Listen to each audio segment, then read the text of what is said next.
Hey, I'm Nathan Cole, and welcome to Fatal Files. Today, I've gathered 5 of the deadliest food-related tragedies ever recorded, from a roasted boar that ripped flames through a celebration to a wedding where guests collapsed at their tables before the first toast was even finished.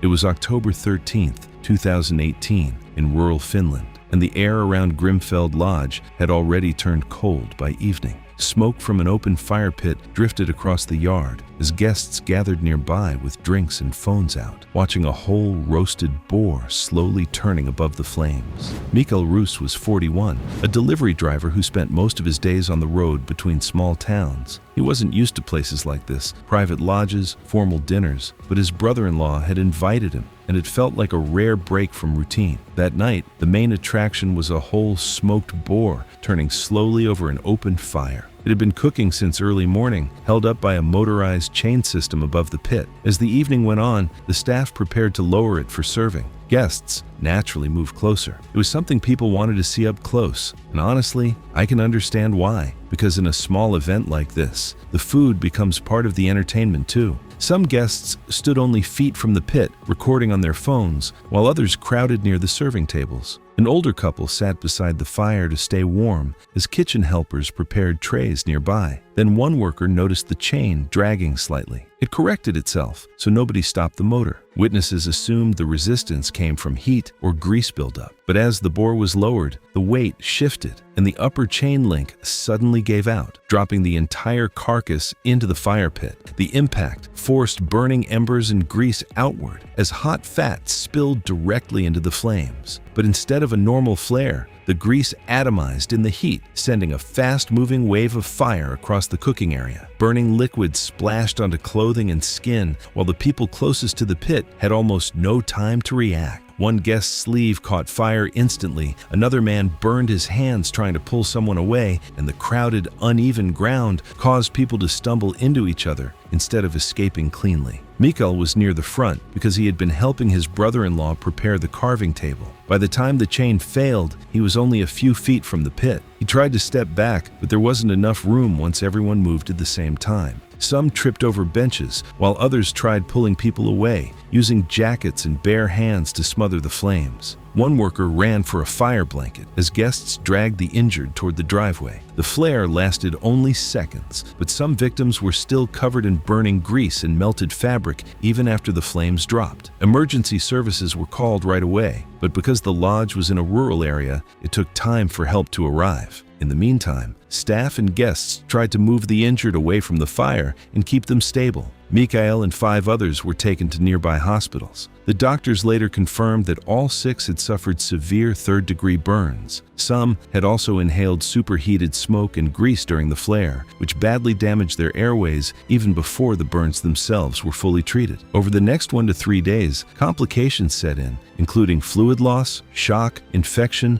and organ failure, and one by one, they didn't survive. The investigation later found that the chain had weakened from hours of heat and strain. But the real danger came when the boar fell and released burning grease directly into the fire, creating the deadly flare. After the incident, local officials pushed for stricter safety checks on outdoor cooking setups. But by then, 6 people were already dead from a fire that lasted only seconds. So this next story really stuck with me while I was putting this together, because nothing about it was reckless, it was just rushed. And somehow that was enough to kill people. And what makes it worse is that in this next case, the same kind of oversight happens again, except this time, they do it deliberately.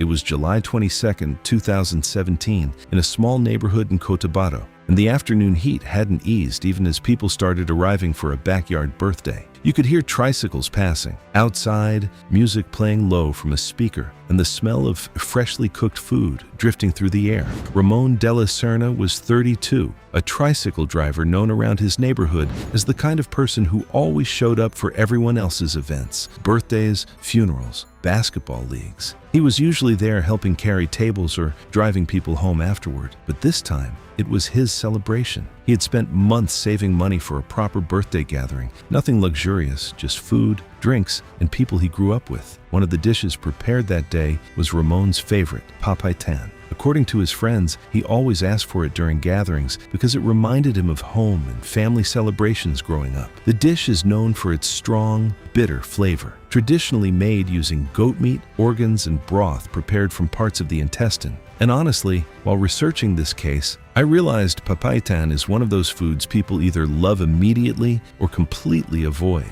But for the people who grew up eating it, the bitterness is the whole point. It's not supposed to taste clean or mild. That strong flavor is what makes it feel authentic. That afternoon, the goat was slaughtered and cleaned behind the house, while relatives arranged tables and drinks outside. But guests started arriving earlier than expected, and the cooking process became rushed. The intestines, which needed careful cleaning before cooking, were washed quickly so the food could be served on time. Not carelessly on purpose, just rushed. Some of the waste material inside the intestines wasn't fully removed, and during preparation, contaminated liquid came into contact with the meat and broth. The papaitan was then cooked in a large metal pot over an outdoor wood fire. From the outside, it looked fully cooked. Steam rolled constantly from the pot, and people nearby could smell it long before dinner started. But later, the cook admitted the heat underneath wasn't consistent. One side of the pot stayed at a rolling boil, while another side only simmered lightly. And honestly, this part really stood out to me because most people judge food by how it looks. If it's steaming and smells cooked, people assume it's safe. But bacteria doesn't care if the top looks done when parts of the food never actually get hot enough. By early evening, bowls of papaitan were passed around to nearly 20 guests. At first, the mood stayed normal. People joked about how bitter it tasted, which is expected with papaitan anyway. Some added extra rice to soften the flavor, while others laughed about how strong the broth was compared to previous gatherings. Then, the first guest complained about stomach pain. Not severe at first, just enough to mention casually. A man near the drinks table said the food suddenly felt too heavy, while another guest blamed the beer and laughed it off. But about 20 minutes later, someone started vomiting beside the house. More people became sick almost one after another. One woman sat quietly sweating through her shirt despite the cool air, while another guest rushed toward the roadside ditch to vomit. Children started crying from stomach cramps, and once the diarrhea spread through multiple tables at the same time, the gathering lost control quickly. By late evening, guests were bent over chairs, benches, and the ground, too weak to stand properly. Relatives moved between people carrying towels, water, and buckets, while Ramon sat near the center table drenched in sweat, unable to keep water down without vomiting again. I think that's the disturbing part here. Nobody saw a disaster coming because there wasn't one dramatic moment, just person after person quietly getting worse until the entire celebration turned into panic. By midnight, families were transporting victims to nearby clinics using tricycles, motorcycles, and private vehicles because there weren't enough ambulances. The small clinic quickly became overwhelmed as patients arrived with severe vomiting, diarrhea, and dehydration. Some, including Ramon, were later transferred to a larger hospital farther away. But by then, the infection had already spread in several patients. Blood pressure dropped, organs began failing, and over the next 1 to 2 days, 7 people died. Doctors later confirmed that multiple victims developed septic shock, where the infection overwhelmed the body completely. Ramon was among the last to die. After the investigation, the cause became clear. Lab testing found high levels of dangerous bacteria commonly found inside animal intestines. Investigators concluded the contamination happened during preparation, when the intestines weren't cleaned thoroughly enough before cooking. And because the heat inside the pot remained uneven, parts of the dish never became hot enough to fully destroy the bacteria before it was served. Now, this next one honestly made me uncomfortable. It starts like a normal gathering, something you'd actually enjoy. But unlike the last story, this time, the danger comes from something new that people trusted without fully understanding it. If you're still watching at this point, it probably means these stories are hitting you the same way they hit me while I was putting this together. So if you're into this kind of breakdown, real situations, step by step, no shortcuts, consider subscribing because the next ones only get harder to watch. It was June 18, 2016, in Port Cressida along the Croatian coast, and the evening air still held the warmth of the day. The harbor was calm, with lights reflecting off the water, and the main plaza was filling up fast. Music, conversation, glasses clinking. It felt like a normal summer festival. Elena Varga, 29 years old, is an assistant teacher who doesn't usually go out much. What I found in this case, she's an introvert and always prefers staying at home to going to crowded places, but her sister convinced her to come. Nothing big, just a local festival, something to get her out again. That night, the main attraction was a new kind of wine made using algae harvested from a nearby lagoon. The local winemaker had experimented with small homemade batches before, usually shared only among friends or a few regular customers. Nobody had reported serious problems, so confidence around the drink slowly grew. And this is usually how risky food trends spread. Nothing bad happens the first few times, so people stop treating it like an experiment. At the festival, organizers were promoting the wine as a unique local specialty. Large barrels had been prepared days earlier, but unlike commercial alcohol production, no formal toxin testing was done before serving it publicly. By sunset, the plaza was packed. Around 200 people lined up to try the drink as crowds filled the narrow spaces between tables and food stalls. Some noticed the wine tasted slightly salty or earthy. Nobody seemed concerned at first. Then, the first reactions started. A few guests mentioned a tingling feeling around their lips. Others laughed about their fingers feeling numb, assuming the wine was simply stronger than expected. But within 15 to 20 minutes, the symptoms became harder to ignore. People started losing coordination. One man dropped his glass while trying to stand, while another stumbled into a table and sat back down. Conversations slowed as people struggled to speak clearly, and several attendees later said their arms and legs suddenly felt delayed or disconnected. Elena was near one of the center tables when it hit her. Her sister later said Elena placed a hand against the table to steady herself before her knees suddenly gave out and she collapsed onto the pavement. Around her, more people started falling one by one. A woman near the wine station could no longer grip her cup. An older man stumbled into a bench after losing control of his legs. Others bumped into tables and chairs trying to move as their coordination failed in real time. That's when panic started spreading. Many people didn't realize the wine was causing it. Some thought there had been a gas leak or some kind of accident near the stage, so people pushed toward the exits while victims were already collapsed along the narrow walkways. That confusion probably made everything feel even more terrifying, because people were trying to escape something they couldn't even see yet, while the real danger was already affecting their bodies. But the crowd itself wasn't the main killer. It mostly made escape harder while the toxin continued shutting down people's nervous systems. Some victims were too weak to move out of the way, while others remained collapsed where they fell, struggling to breathe as the neurotoxin spread further through their bodies. Within minutes, the plaza was filled with people either unconscious, vomiting, struggling to move, or trying desperately to help relatives who suddenly couldn't stand anymore. Emergency crews found victims scattered across the plaza. Some had injuries from falls during the panic, but doctors quickly realized the bigger problem was neurological. Patients struggled to speak, move, and eventually breathe properly. Elena never regained consciousness. Doctors worked through the night as respiratory failure appeared in the worst cases. The toxin disrupted nerve signals controlling muscle movement, including breathing. 4 people died from the poisoning. The investigation later confirmed the algae wine contained a dangerous neurotoxin linked to harmful lagoon blooms. No laboratory safety testing had been done before the drink was served publicly, and earlier small batches likely gave organizers false confidence that it was safe. After the incident, health officials issued warnings across nearby communities and temporarily restricted similar festival food and drink events until new safety rules were introduced for testing, preparation, and public serving procedures. This next story is the kind that makes you pause, because after seeing how fast that last situation turned chaotic, this one feels way too normal at the start. It's just a routine stop, a familiar meal, and that's exactly why no one questions it.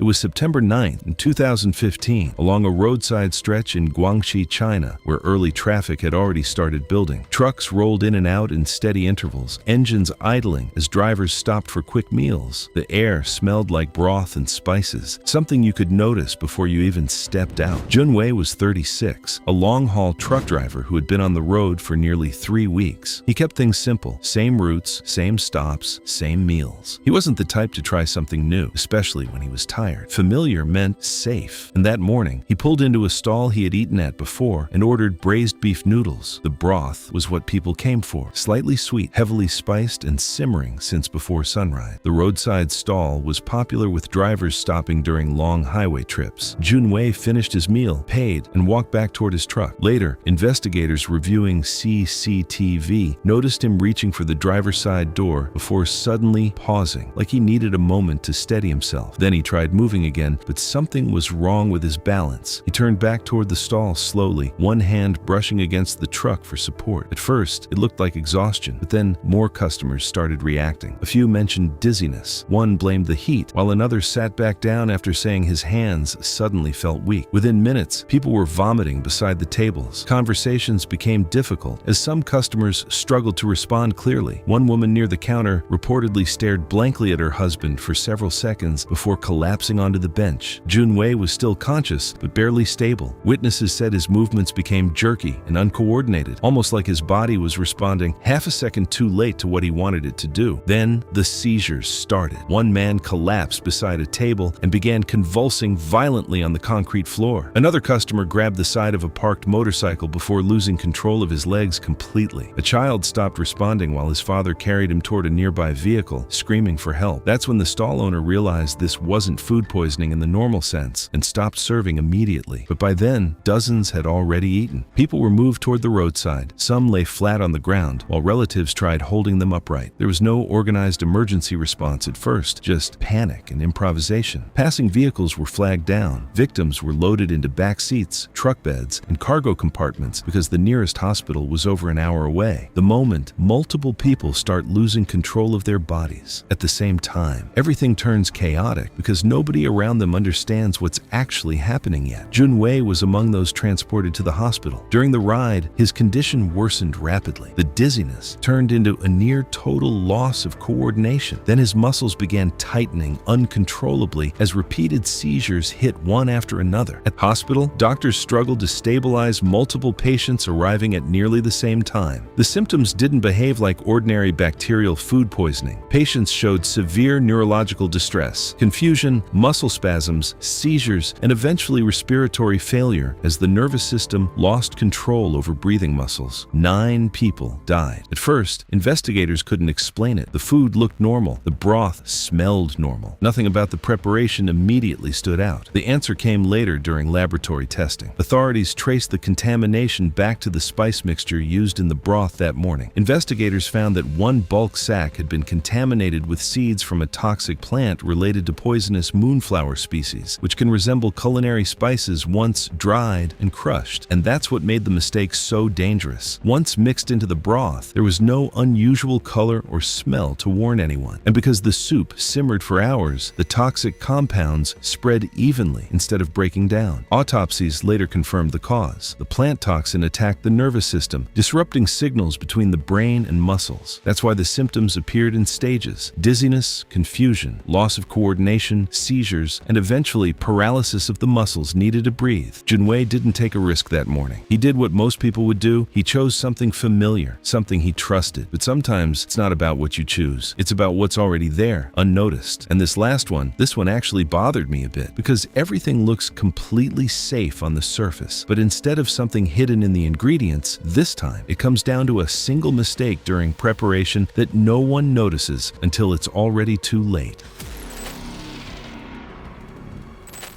It was May 4th, 2013, on the outskirts of Jakarta, and the reception area was already crowded before noon. Long tables were set under open tents, fans pushing warm air around, and a steady flow of guests moved between the food stations. From a distance, it looked like a normal wedding, busy, loud, and full. Nadia Putri was 24, a seamstress who had spent weeks helping prepare for this wedding. She wasn't part of the main program, but she had altered the bride's dress by hand after work, refusing payment because they were family. This was supposed supposed to be the day she could finally stop working and just enjoy the celebration. The catering setup sat behind the reception area under a temporary canopy. It was built for speed, not organization. Folding tables were packed tightly together, and ingredients, utensils, sauces, and cleaning supplies were all kept within reach, so workers could move food quickly as guests filled the tables. By lunchtime, the place was busy. Food came out in batches: chicken, noodles, rice trays, and sauces brushed over each serving before they were carried toward the reception area. Guests ate, talked, and moved between tables like any normal wedding. Nothing felt unusual at first, but then small reactions started appearing. A few guests paused mid-bite. Some touched their throats like something didn't feel right. Others mentioned the food tasted stronger than expected, maybe too sharp, bitter. At first, nobody treated it seriously because the reactions seemed scattered and minor. Then, the burning sensation started. People began coughing almost at the same time across different tables. Some reached immediately for water or soft drinks, trying to wash the taste away. Nadia was seen on phone footage lifting a plastic cup, taking a sip, then stopping almost instantly. According to relatives nearby, swallowing made the pain worse. Within minutes, the atmosphere changed completely. Guests started vomiting beside the tables. Others complained their throats felt tight or like they couldn't breathe properly. Conversations broke apart as more people stood up at once, trying to figure out what was happening. This is the disturbing part in cases like this. At first, nobody thinks chemical poisoning. People assume the food is spoiled or overly spicy. So, valuable time gets lost while everyone tries to understand why multiple healthy people are suddenly collapsing at the same event. Staff stopped serving food immediately, but by then, dozens had already eaten from the affected dishes. The situation escalated fast. Some guests became too weak to stand, while others struggled to speak as swelling spread through their throats. Relatives dragged chairs aside to make room as people coughed and vomited around the tables. Several victims were laid outside near parked vehicles because the reception area had become too chaotic. Ambulances were called, but there weren't enough. Families loaded victims into cars, motorcycles, and vans to reach nearby hospitals. Some could still walk with support. Others had to be carried after collapsing. At first, doctors weren't completely sure what they were dealing with. The symptoms pointed toward chemical exposure, but confirmation took time. Medical teams focused on stabilizing breathing, reducing swelling, and flushing toxins from the body wherever possible. Some patients improved. Others got worse very quickly. Within the next 24 hours, several conditions deteriorated as the internal damage continued spreading. Breathing became harder as swelling closed portions of the airway. Severe burns inside the throat and stomach made it difficult for some victims to even swallow water safely. In the most serious cases, the chemical exposure triggered shock and organ failure as the body lost control of fluid balance. Nadia, along with 4 other guests, didn't survive. The investigation later revealed exactly how it happened. During preparation, one of the kitchen helpers grabbed a clear plastic container believed to contain vinegar-based sauce mix commonly used for the chicken glaze. But earlier that morning, another worker had transferred industrial cleaning solution into a similar unlabeled container after the original bottle leaked during setup. The 2 containers were left side by side in the crowded prep area, and in the rush of service, nobody noticed the mistake. That's the terrifying part. This started from one small mistake in a busy kitchen. The liquid was mixed into one batch of sauce and brushed over multiple servings before reaching guests. Once diluted with spices, the contamination wasn't obvious. The food looked and smelled normal, so nobody questioned it until people started getting sick. Lab tests later confirmed the cleaning solution caused severe chemical burns to the mouth, throat, and digestive system. Tissue quickly began swelling and breaking down, making breathing difficult and, in some cases, blocking the airway completely. And all of it traced back to one mistake in a crowded temporary kitchen where 2 nearly identical containers sat side by side.